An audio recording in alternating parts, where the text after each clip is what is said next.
Hey, everyone in the Reclaiming You Lounge. So, random time, I know, it's 6:30, so I'm sure most people are probably having dinner, especially if you're on the, AEST time zone, as I am myself. Other parts of the world, you might just be waking up. If you're more in the UK or if you're in the US, you're probably sound asleep, hopefully. Anyway, so you guys know that I've been studying gene keys and human design. So I am in, I think it's about week 5 or week 6 of a 9-month mastery course in terms of, as I said, gene keys and human design. And I've been going down the rabbit hole today. I had a lecture this morning started at 8 a.m. It went for a few hours. And then I had other things to do and appointments and stuff. And then, of course, I've gone back to it because I just sort of find it so interesting. And what they talk about is transit. So anyone that's into astrology, or even if you're not even that into it, you probably know what transits are. So, for instance, they say when you look at your natal chart, it'll say, okay, so at that exact time you were born, the sun was here, Venus was in Pisces or whatever it might be. And then that's your natal chart. Well, as we know, everything is constantly transiting, and how it's going to transit with your chart will impact how things might be expressed that day for you. So for instance, with human design, you can actually run your chart and actually see, today, based on today's, universal chart, how is that going to affect me? And it's quite interesting because, for instance, you guys that are familiar with human design, you would look at your chart. So that's my chart, so you can sort of see a lot about someone, their energy, what they're working through this lifetime, challenges, all that sort of stuff. And I mean, you guys know I do that with life path astrology, but this is just another really interesting piece of the puzzle. So today, anyway, with today's energy, I have access to a few different things that I don't usually have, which is really interesting.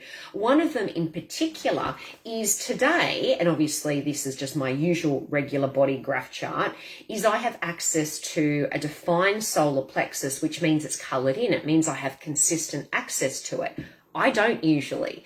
So what that means is today I'm able to more so decipher what is my emotions as opposed to what is someone else's.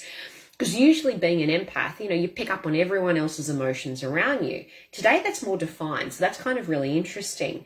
But we talk about in human design, so quite often you'll see there's different gates. So, when I was born, when it looks at the different planet positions and things like that. So I had, for instance, you can see, and if you're there, say, hey, I won't be too long as my dinner is in the oven, but, you can see various gates that you have.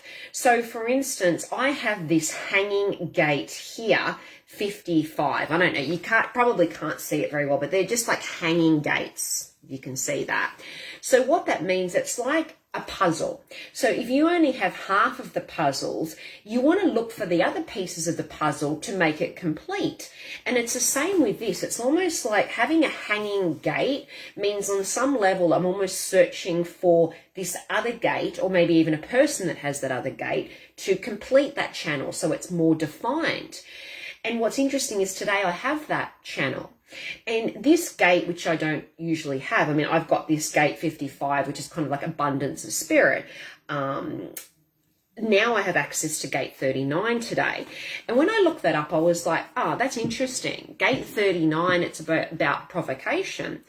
And as soon as you hear provocation, you kind of think of provoke. Like provoke has really negative kind of associations and connotations. So we will say, if you're provoking someone, it's like you're pushing their buttons. So it's like you're provoking them into a certain response. That's kind of what we, naturally think. And that is unfortunately what a lot of people do. And, there's a lot with this. There's so much, as I said, I was going down the rabbit hole, but it got me kind of thinking in the sense that quite often, if you are provoking someone, it's almost like if you're doing it with the intention of eliciting a certain response, and maybe you are trying to, push their buttons and, what is driving that? Because of course, with anything, it's like, always looking internally, your inner terrain. So it's like, okay, for me to be kind of wanting to push someone's buttons, is it jealousy? Like, am I jealous of something in them? Is it that I see that, everything's working out for them and I really want to, push their buttons and provoke them into, anger or to whatever it is to make me feel better, so I know that, they're not perfect and it's not all great for them, if that makes sense. So, really you've got to be kind of looking at it from that perspective. And then also, with that, it's like when you start to look at it in, a higher expression as well, it's like, well, okay, so, as we know with anything, if you're provoking someone, it is also the tone and the energy behind it. Because, for instance, if you're saying to someone, you're an idiot, it's all about the acoustics, it's about the intonation. So it's like, hi, it's like, are you saying to someone, Corey, hi, how are you? We're just talking a little bit about provocation and things like that, provocation. And I was just saying that it is all about acoustics. So it's about the intonation, it's about the energy behind it. So if you're saying to someone, you're an idiot, it's like, if you're saying, oh, you're an idiot, that's going to be taken very differently from, well, you're an idiot. Like, as I said, it's all that kind of acoustics, the energy and the intention behind it. And most of us are almost like, waiting to, in a way, we're like sitting ducks, because so many people have so much suppressed emotions that, they're like a pressure cooker in ways. So it's like you trigger them in some way and they will react. And even talking about this provocation, today it was interesting. There was a guy and, he was a bit of a loose cannon from what Richard had told me. And I even said that, well, don't provoke him because he is a loose cannon. So we do kind of have that association. And as I said, so many people are pressure cookers. They are waiting to just almost, have that button pressed and then they will kind of explode. And you'll see it, it happens all the time. That's why there is a lot of violence out there really in a lot of ways. And it's interesting with this. So as I said, there's so many ways that I was kind of looking at this. But also it's kind of looking at the fact that it can actually be a positive in a way as well. Because sometimes, for instance, you can be provoking someone in more of a higher frequency. So it could be more of like, say, if you're in the energy of your creative genius, for some, that can almost be more inspiring.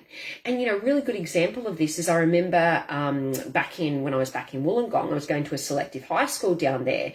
And it was interesting because, when you're around people that are kind of really achieving and striving, it was almost like provoking me in a way to want to be better myself and provoking me to want to, study and to learn more and to expand. So it was great in that regard. But as I said, it's not necessarily, when we say provoke, it's not necessarily always that kind of pushing your buttons to elicit some sort of like negative volatile response, if that makes sense. The other piece of all of this is to do with our emotions. So interestingly, you guys know that I do psychic readings. I often do them in the group. I've been doing them for a long time, and I started doing them when I was in Sydney. I used to sometimes do it at a restaurant. And I've actually started doing it, just started down here at Richard's Cafe, one of Richard's cafes. Anyway, and it's interesting, more and more, and I see this with people all the time, and myself inclusive, most of us have suppressed and repressed our emotions, we've just shoved them down. And there's so many reasons for this, but I really believe that, when you are really on the path of healing, it is actually more and more getting in touch with what these emotions and that you have suppressed and repressed are, almost allowing yourself to go there, to feel it, to release it, and to move on. And they say that if you can actually be with it for like 90 seconds, it passes. So, but whereas most of us, it's like we shove it down, we don't want to go there. And I get it, there's times where it's not kind of safe or it's not appropriate to express it. Like if you're really angry, it's probably not safe to be expressing it out in public, But it's important that you actually allow yourself to, at some point quite close to it, feel it. And, there's great tools out there for that, but even if it is something like, say, for anger, like I was triggered the other day and I felt really, really angry. And it was hard because I had a full-on day. But I knew that I needed to almost allow myself to get rid of it to release that valve and that pressure, so I wasn't sitting there like a pressure cooker almost, you know, the minute I'm provoked or triggered, that it's all released, if that makes sense. So, you know, that's kind of what I also wanted to talk about with this. It's really kind of understanding, you know, well, what emotions do I have sitting there? And, you know, kind of getting to know, as I said, ways that you can not unleash it, but just kind of tap into what it is. And it's interesting, over the years, I have learnt various modalities and tools and techniques to do this. And, you know, one of them was the emotion code modality, Dr. Bradley Nelson. And, you know, it was great and people had profound results. But for me, I didn't feel that I got the shift that I wanted. And, you know, same with, you know, kinesiology and NAET and various other processes and modalities like that.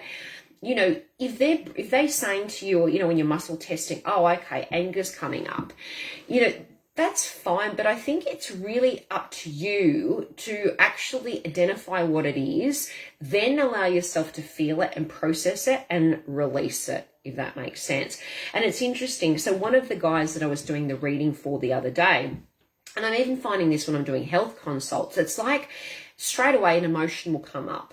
And, you know, it's almost like, as I said, we do have all these layers of different emotions that we've either, you know, experienced at some time and just shoved down and not fully completed that 90-second cycle or whatever it is to release it. So it's just kind of sitting there. And, you know, sometimes it'll just be like, okay, it's this sadness is coming up. And sometimes you will say that and someone might instantly start crying because they can so relate to it on a deep level. And anyway, one of the readings that I did recently, you know, it was around that. There was just the person, as I tuned into them, it was just so much that was bottled up. And I think and it was interesting because it was actually a male. You know, and I think that is, I don't want to say it's common for males, but quite a lot of males were kind of taught that. It's almost like, you know, just toughen up, you know, come on, be a big boy, you know, you're okay. Like, just come on, toughen up, as I said, you know. So they don't kind of learn how to, you know, express that sadness or whatever it is. So once again, it's shoved down. It's the same with a lot of us females too. It was like, you know, you got in trouble. Don't you dare get angry at me, or come on, you know, stop crying. So as I said, it's like we've got all these uncompleted cycles still sitting there in our system, creating blockages, creating dis-ease. So, you know, that's kind of where the more, as I said, I was going down this rabbit hole, it was kind of really thinking about all of this because, you know, that gate, like that I was talking about in that channel, it is a lot to do with emotions. And, you know, and as I said, when I was thinking about the provocation and being provoked and then all this volatility sitting there and, you know, for a lot of people, and as I said, it's almost like you just, you know, press that button and it will all be unleashed. So, you know, I guess what I'm saying with all of this is, you know, more and more, we need to master and I guess kind of learn to, you know, work with our emotions and also find ways that, as I said, when it comes to, and I mean, Louise Hay and some of those other metaphysicians, they've been talking about this for a long time. You know, you look up a particular ailment and then, you know, there is literally like a listed emotion, like whether it's a fear or whether it's a bitterness. And it's the same with even with theta healing and modalities like that. It's like, for instance, she would say, the founder, Viola Stiebel, you know, viruses are attached to unworthiness. And a lot of people on a deep level do feel unworthy. And it's the same with, you know, she says that bacteria is attracted to guilt. A lot of people feel guilt, you know, guilty for thinking something or saying something or things that they've done in the past. And, you know, so a lot of us are carrying a lot of this and it's almost like a resonance that is emitted that people are aware of and we might not be aware of. And I mean, when you look at the universal laws, you attract more of that, you know, where you're resonating at, what you're emitting, you know, it's that frequency. And I did a post about that today. It's like if you're, you know, in those lower frequencies, that is going to affect you, you know, those lower frequencies. And when I say lower, you know what I mean. It's kind of the anger and the, you know, the frustration and the bitterness and the shame and the guilt and things like that. Because, I mean, really, it's like, I don't even want to say negative because it is what it is. I mean, at the end of the day, you've got to kind of be able to feel the whole gamut of emotions in order to really, I guess, live a fully expressed kind of life. You know, otherwise you're really only just half-hearted, you know, really only half in. So, hopefully, as I said, this is giving you food for thought. But what I'm trying to say is, I want you to really start thinking about, first of all, are you intentionally pressing someone's button to elicit a certain response? And why is that the case? Really look at that. And so, likewise, if someone's really provoking you, why? What is it about them? If it's like you look at them and they just make you think, oh my gosh, they're so arrogant. Well, look into that. Why is that? Is there a shadow part of you that is also exhibiting that and displaying that and embodying that, and that's what they talk about doing the shadow work. It's sort of owning all parts of you, the disowned parts of you, the parts of you that you've repressed or that you're not even aware of at times.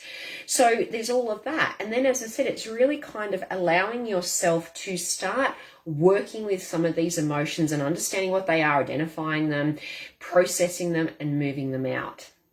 So, as I said, there's certain ways that you can do that. For some people, it's journaling. Some people, it's tapping. Some people, it's like dancing and free movement. Sometimes it literally is, if it's anger, for instance, it's like getting that pillow and it's, bashing the bed or something, or, getting that punching bag and then just hitting that, getting that kind of, that vigorous kind of energy and activity and getting that out of your body. But, really at the end of the day, this is what true healing is all about. The more that you are able to master your emotions, the more emotional intelligence you have, the more you will actually be able to heal yourself and heal the world around you as a result. So anyway, I know I've kind of, gone all over the place with this, but hopefully it's all kind of resonating on some level. But really, really interesting human design and gene keys. As I said, I've totally gone down the rabbit hole today.